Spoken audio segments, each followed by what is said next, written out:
През май 1913 година България и нейните съюзници завършват с победа Балканската война срещу Османската империя. Но докато българските армии се сражават в източна Тракия, сърби и гърци заемат по-голямата част от Македония и нямат никакво намерение да я опразнят. Те дори сключват военен договор помежду си, с който си гарантират териториално разширение в Македония във вреда на българите. Напрежението расте, а вероятността за дипломатически изход от ситуацията намалява. Общественото мнение в България е настръхнало и настоява да се даде урок на вероломните съюзници и притиска правителството. По думите на началник щаба на българската армия генерал Иван Фичев: "Нам се зави свят от височината, на която се бяхме покачили, и изведнъж почнахме да се усещаме не като другите, но по-големи от тях. Ние бяхме пияни от гордост. На българските войници и на науката на нашите генерали се приписваха свръхчовешки качества. Справедливия гняв и главозамайването от победите срещу турците не позволяват на отговорните фактори в София да отчетат, че съюзниците са отдавна готови и чакат войната да започне. На 16 юни цар Фердинанд и помощник главнокомандващия генерал Михаил Савов започват нещо, което трябва да бъде просто една демонстрация на сила и с военни средства да бъде подпомогната дипломацията. Затова от общо 5 армии заповед за настъпление получават само 2 и 4. Замисълът е, че това не е агресия. Не се нападат Сърбия и Гърция, а те се изгонват от българска Македония. На 16 юни 1913 година командирът на 2 армия генерал Никола Иванов издава заповед до войниците: "На поверената ми армия се възлага да настъпи енергично и да изтласка противника." На 18 юни българското правителство прави грешка, като заповядва настъплението да бъде спряно, а войските да се върнат на изходни позиции. Загубена е стратегическата инициатива, а Сърбия и Гърция обявяват война на България, представена пред целия свят като агресор. Без да обявяват война, Румъния и Турция преминават българските граници в края на юни. Друга основна грешка, допусната от военното командване, е подценяването на гърците като военна сила. Както заявява висш генерал: "Кой може да ни се противопостави? Гърците ли?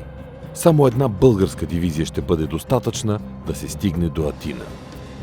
2 армия обаче е разпръсната на 200 км фронт и се състои от 60 000 души, сама срещу цялата гръцка армия.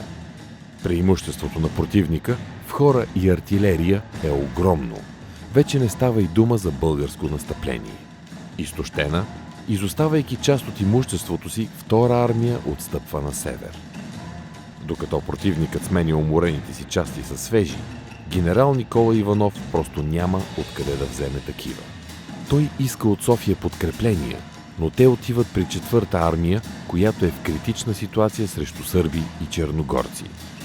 През това време 2 български армии на север от Стара планина стоят в бездействие. Българите методично отстъпват, но гърците достигат Горна Джумая, днес Благоевград, превземат Неврокоп, днес Гоце Делчев, и през прохода Предела заплашват армията с обкръжение. Те се отдават на грабежи и палежи, подстрекавани от своя крал Константинус. Генерал Никола Иванов е сменен като командир на 2 армия. Сигурно е, че той допуска грешки, но никой не отчита, че само с 3 боеспособни бригади е задържал 100 000 гръцка армия и че гърците достигат Белазица едва след 10-дневни боеве. В същото време генерал Михаил Савов е пуснал в ход операция за обкръжаване на гърците. Българите освобождават Разлог и настъпват към Предела, с което принуждават гърците да започнат отстъпление на 16 юли.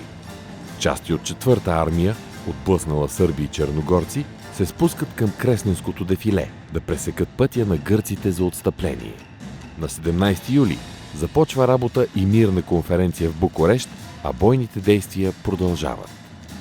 Гърци и сърби искат не примирие, а капитулацията на България.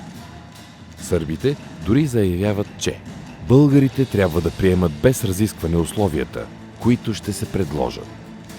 Гръцкият крал Константинус твърди, че ще влезе в София, и българската столица трябва да бъде разрушена като Картаген. Вместо това, той е изправен пред призрака на разгрома. Гръцките войски в долините на Места и Струма се оказват отрязани от съюзниците си, обхванати по двата си фланга и са застрашен тил.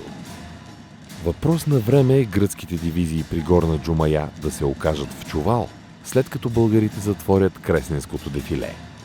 Затова е малко странно, че гърците считат Кресна за тяхна победа.